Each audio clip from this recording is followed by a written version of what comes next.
When you strip away all the tech, the numbers, the sheer luck, what's left? What really decides who wins and who loses in war? Is it just about having the best gear or the biggest army? Today, we're digging into that. We're on the hunt for the true architect of victory. All right, so here's how we're going to break this down. First, we'll talk about what the architect of victory even means. Then we'll dive into decisions under pressure. After that, it's all about forging the weapon, followed by command in the crisis. And we'll wrap it all up with the ultimate X factor. Let's get into it. Okay, let's kick things off with part 1, the architect of victory. We're talking about how anyone can possibly find some kind of order in the absolute chaos of war. Okay, let's dive into this. First thing, forget everything you've seen in the movies. War is not some clean, tidy chessboard. No way. It's a total storm, a whirlwind of confusion, fear, and what military folks call friction. That's where even the simplest plans just, completely fall apart. That's the messy, raw reality of it. So, in the middle of all that chaos, how does anyone actually take control? When everything is unpredictable and a total mess, what's the one thing that cuts through all that noise and carves out a path to victory?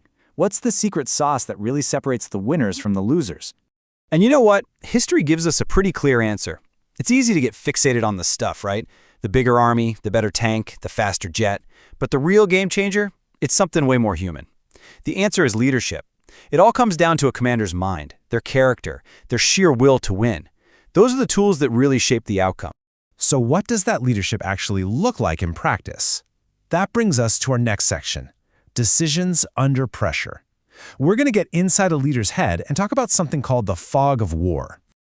All right, you've probably heard this term before, the fog of war. And no, it's not actual fog. Think of it like this. A commander never, and I mean never, has the full picture of the battlefield. Reports are coming in late, some of the intel is flat out wrong, and you have no idea what the enemy's really up to. And in the middle of all that, you have to make life or death calls based on a dangerously fuzzy picture. And that right there, that's the real mental battle, isn't it? The true test for any commander is being able to filter out all that noise. Can you find the one piece of truth, the signal in all the static? Can you stay clear-headed when everything around you is pure chaos?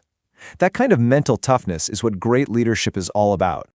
But look, having a brilliant mind is one thing. It's totally useless if your army can't follow through. And that leads us right into our third section, forging the weapon. This is all about turning a group of soldiers into a single, cohesive fighting force. I mean, think about it. The most amazing plan in the world is just a piece of paper if your troops can't actually pull it off. That's why a leader's real work starts way before the fighting does. Their number one job is to take a bunch of individual people and forge them into a single, disciplined weapon, a force that moves and thinks as one. And that doesn't just happen by magic. It's a system. Step 1, you've got to have a clear doctrine, basically making sure everyone is on the same page about how you fight. Then comes step 2, insane amounts of training. So that doctrine becomes second nature, pure muscle memory. And finally, and this is huge, you build trust. So soldiers aren't just fighting for some abstract idea, they're fighting for the person next to them. That is how you build an army that can win. All right, now we're getting to the moment of truth. Section 4, command in the crisis.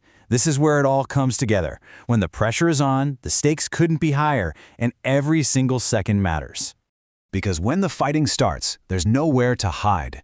A commander's real character is just out there for everyone to see. Strong command, that's being decisive, proactive. You're shaping what happens instead of just reacting to it. You stay calm and your orders are crystal clear. But weak command, that's the exact opposite. It's indecisive. You get overwhelmed by what's happening and your vague orders just make everything 1,000 times worse. And the results of these two styles, they're night and day. With strong leadership, you seize the initiative, your troops' morale stays high. You see those tiny windows of opportunity and you take them.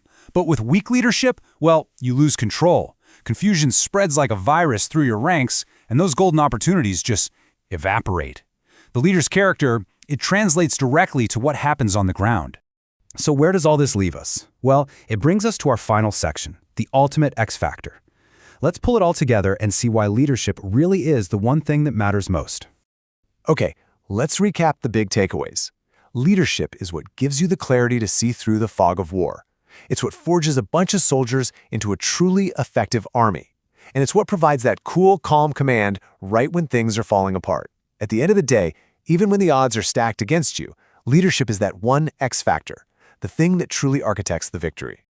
Which brings us to one final really big question. If leadership is this important, where does it actually come from? Are great commanders just born that way? Is it some natural talent? Or is it something that's earned, something that's hammered and shaped and tested in the fire of war itself? That's a good one to chew on.